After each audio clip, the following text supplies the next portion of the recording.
प्रादेशिक समाचार के साथ मैं आसिया नाजली। पहले मुख्य समाचार। मुख्यमंत्री ने सुकन्या योजना को महिला सशक्तिकरण का केंद्र बिंदु बताया। संताल परगना में 31 करोड़ 57 लाख की योजनाओं का किया शिलान्यास और उद्घाटन। राज्य मंत्रिपरिषद ने 24 प्रस्तावों को दी मंजूरी।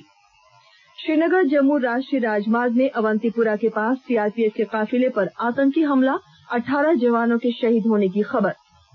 और खूंटी में पुलिस को नक्सलियों के खिलाफ मिली बड़ी सफलता, मुठभेड़ में एक नक्सली को मार गिराया। अब समाचार विस्तार से। मुख्यमंत्री रघुवर दास ने कहा है कि सुकन्या योजना महिला सशक्तिकरण का एक केंद्र बिंदु है। उन्होंने कहा कि राज्य सरकार की इस योजना का उद्देश्य भ्रूण हत्या पर रोक लगाना, बाल विवाह पर प्रतिबंध और 100% बेटियों को शिक्षा उपलब्ध कराना है। वे आज पाकुड़ में आयोजित मुख्यमंत्री सुकन्या योजना जागरूकता कार्यक्रम में बोल रहे थे। इस दौरान मुख्यमंत्री ने संताल परगना में 31 करोड़ 57 लाख की योजनाओं का शिलान्यास और उद्घाटन किया। उन्होंने कहा कि महिला सशक्तिकरण की दिशा में राज्य और केंद्र सरकार विशेष पहल कर रही है ताकि राज्य का हर परिवार सामर्थ्यवान बने। इस दौरान मुख्यमंत्री ने संताल परगना के विकास के संकल्प को दोहराते हुए इसे सरकार की प्राथमिकता बताया। मुख्यमंत्री ने कहा कि झारखंड की संस्कृति और भाषा उसकी पहचान है। उन्होंने कहा कि संताल परगना के सरकारी कार्यालयों में हिंदी के साथ साथ संताली भाषा में भी नाम दर्ज होगा। सरकार के स्कूलों में हमारी सरकार संताल भाषा में और जीके के भाषा में पढ़ाई शुरुआत कर रही है। हमने कई आदेश दिया संताल परगना के सभी जिले के डीसी को, जहाँ जहाँ हमारे स्कूल में संताल भाषा में, मातृभाषा में अगर पढ़ाई पढ़ना चाहता तो आप कॉन्ट्रैक्ट बेसिस पर, घंटे बेसिस पर उसी क्षेत्र के स्थानीय को, अगर हम पढ़े लिखे हैं उसी गांव में उसके स्कूल में उसको पर घंटे 125 रुपये में आप उसको नियुक्त करो और पर घंटे के हिसाब से 125 रुपया देकर संताल भाषा में, मातृभाषा में हमारी बच्चियां पढ़े। मुख्यमंत्री ने कहा कि 17 फरवरी को प्रधानमंत्री नरेंद्र मोदी हजारीबाग के साथ साथ पलामू और दुमका में नवनिर्मित मेडिकल कॉलेज का उद्घाटन करेंगे। साथ ही वे यहीं से पेयजल आपूर्ति समेत कई महत्वपूर्ण योजनाओं की शुरुआत भी करेंगे। इस मौके पर मंत्री लुईस मरांडी ने कहा कि लिट्टीपाड़ा प्रखंड के विकास के लिए केंद्र ने वनबंधु योजना लागू की है। इस दौरान 31 अगस्त तक लिट्टीपाड़ा प्रखंड के 1 लाख से अधिक लोगों को पाइपलाइन से शुद्ध पेयजल उपलब्ध कराने की बात भी कही गई। राज्य मंत्रिपरिषद ने आज 24 प्रस्तावों को मंजूरी प्रदान की है। सामान्य श्रेणी के आर्थिक रूप से कमजोर वर्ग को सरकारी नौकरियों और शैक्षणिक संस्थाओं में आरक्षण देने संबंधी प्रस्ताव पर स्वीकृति दी गई। वहीं मुख्यमंत्री कृषि योजना से संबंधित 2 महत्वपूर्ण प्रस्तावों पर भी कैबिनेट ने अपनी सहमति प्रदान की। मुख्यमंत्री रघुवर दास ने अत्यंत पिछड़ा और अन्य पिछड़ा वर्ग के लिए सरकारी नौकरी तथा शैक्षणिक संस्थानों में नामांकन में आरक्षण का प्रतिशत तय करने के लिए सभी जिले के उपायुक्तों को इन वर्गों की जनसंख्या समेत विस्तृत जानकारी उपलब्ध कराने का निर्देश दिया है। मुख्यमंत्री के इस निर्देश के आलोक में वित्त विभाग के अपर मुख्य सचिव ने जिलाधिकारियों को प्रत्येक ग्रामीण और शहरी क्षेत्र में सर्वेक्षण कराकर विस्तृत रिपोर्ट 1 माह में देने को कहा है। प्रधानमंत्री नरेंद्र मोदी के हजारीबाग दौरे को लेकर तैयारियों को अंतिम रूप दिया जा रहा है। उनके आगमन को लेकर एसपीजी के महानिरीक्षक ने आज सूचना भवन में हजारीबाग के वरीय पदाधिकारियों के साथ बैठक की। महानिरीक्षक ने सुरक्षा के कड़े प्रबंध करने के लिए आवश्यक दिशा निर्देश दिए। उन्होंने कहा कि प्रधानमंत्री के दौरे के समय आम लोगों की सुविधाओं का भी ख्याल रखा जाएगा। नागरिक उड्डयन राज्य मंत्री जयंत सिन्हा ने कहा है कि उड़ान योजना से देश में उड्डयन क्षेत्र के प्रसार में व्यापक सफलता मिली है। आकाशवाणी के विशेष साक्षात्कार में जयंत सिन्हा ने कहा कि उड़ान दुनिया भर में अपनी किस्म की एक नायाब योजना है। Just a clever policy design and limited सुनियोजित नीति और सरकार से सीमित धनराशि मिलने पर भी हम देश में 25 हवाई अड्डों को नया रूप देने में सफल हुए। बीकानेर, कानपुर, पठानकोट और लुधियाना की हवाई अड्डों की भांति ही इनका इस्तेमाल नहीं हो रहा था। इन्हें उड़ान योजना के जरिए उपयोग करने लायक बना दिया गया। have been activated through उड़ान। यह साक्षात्कार आज रात 9:30 बजे आकाशवाणी के FM गोल्ड चैनल पर सुना जा सकता है।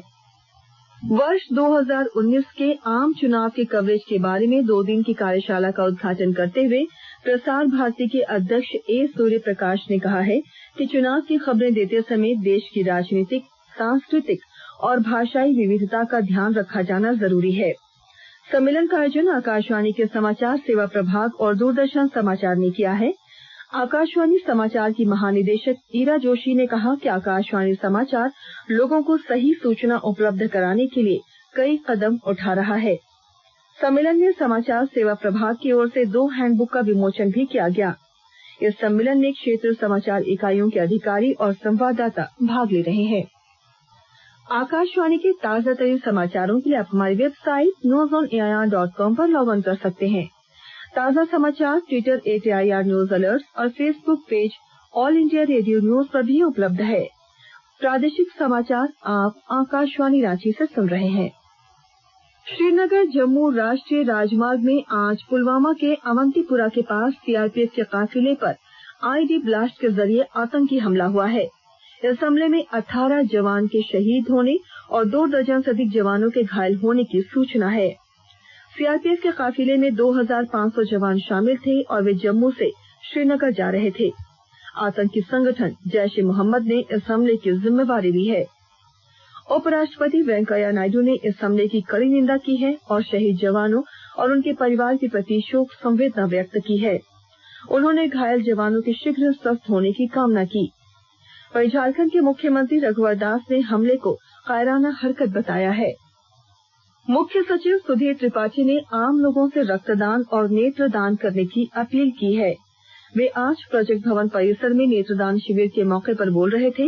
इस दौरान उन्होंने कहा कि स्वैच्छिक रक्त और नेत्रदान करने वाले समाज के पथ प्रदर्शक होते हैं। श्री त्रिपाठी ने कहा कि इससे एक स्वस्थ समाज के निर्माण में मदद मिलती है। पश्चिमी सिंहभूम जिले के दुर्गम क्षेत्रों में बेहतर स्वास्थ्य सुविधाएं उपलब्ध कराने पर विशेष जोर दिया जा रहा है। विशेष ब्यूरो के साथ हमारे चाईबासा संवाददाता की रिपोर्ट। पश्चिमी सिंहभूम जिले के अत्यंत दुर्गम क्षेत्रों में गुणवत्तापूर्ण स्वास्थ्य सेवा सुनिश्चित करने पर जोर दिया जा रहा है। सारंडा एवं पोड़ाहाट वन क्षेत्र के अति दुर्गम क्षेत्रों में स्वास्थ्य सेवाओं की पहुंच को सुनिश्चित करने पर स्वास्थ्य विभाग एवं आसरा संस्था द्वारा मिलकर प्रयास किया जा रहा है। इन क्षेत्रों में स्वास्थ्य कर्मियों की कमी, आधारभूत संरचनाओं की कमी, रेफरल ट्रांसपोर्ट की व्यवस्था जैसी समस्याओं को जिला प्रशासन के सहयोग से चरणवार दूर करने पर भी सहमति बनी है। ग्राम सभाओं के माध्यम से इन क्षेत्रों में स्वास्थ्य के मुद्दों को लेकर समुदाय को जागरूक किया जा रहा है, जिसके बेहतर परिणाम आने वाले समय में देखने को मिलेंगे। दिलीप बनर्जी, आकाशवाणी समाचार, चाईबासा। खूंटी जिले में पुलिस और सुरक्षा बल ने आज नक्सलियों के खिलाफ बड़ी सफलता हासिल करते हुए मुठभेड़ में पीएलएफआई उग्रवादी के एक नक्सली को मार गिराया। पुलिस अधीक्षक आलोक कुमार ने बताया कि जिले के रनिया थाना क्षेत्र के जंगल में प्रतिबंधित नक्सली संगठन पीएलएफआई कमांडर दिनेश गुप्त समेत कई नक्सलियों के होने की सूचना मिली थी। इस पर कार्रवाई करते हुए पुलिस ने उनकी धरपकड़ के लिए अभियान चलाया, जिसमें यह सफलता मिली। पुलिस को जानकारी मिली थी इस बात की कि इस इलाके में पीएलएफआई के उग्रवादियों का जमावड़ा है। इसके आलोक में एक ऑपरेशन प्लान किया गया था, जिसमें जिला पुलिस और कोबरा की संयुक्त टीम थी। पहले सुबह जो ऑपरेशन पर जो टीम निकली थी उसके साथ आज मुठभेड़ हुआ, जिसमें एक उग्रवादी मारा गया है। उसके पास से एक सेमी ऑटोमेटिक राइफल बरामद है और बहुत सारे जो रोजमर्रा के यूज के सामान है वो बरामद किए गए। इधर पलामू चतरा सीमा क्षेत्र के पिपराटांड़ के आरा जंगल से पुलिस ने आज लगभग 20 सीरीज लैंडमाइंस बरामद की है। सुरक्षा बलों ने सभी लैंडमाइंस को नष्ट कर दिया है। और अब अंत में मुख्य समाचार एक बार फिर। मुख्यमंत्री ने सुकन्या योजना को महिला सशक्तिकरण का केंद्र बिंदु बताया। संताल परगना में 31 करोड़ 57 लाख की योजनाओं का किया शिलान्यास और उद्घाटन। राज्य मंत्रिपरिषद ने 24 प्रस्तावों को दी मंजूरी।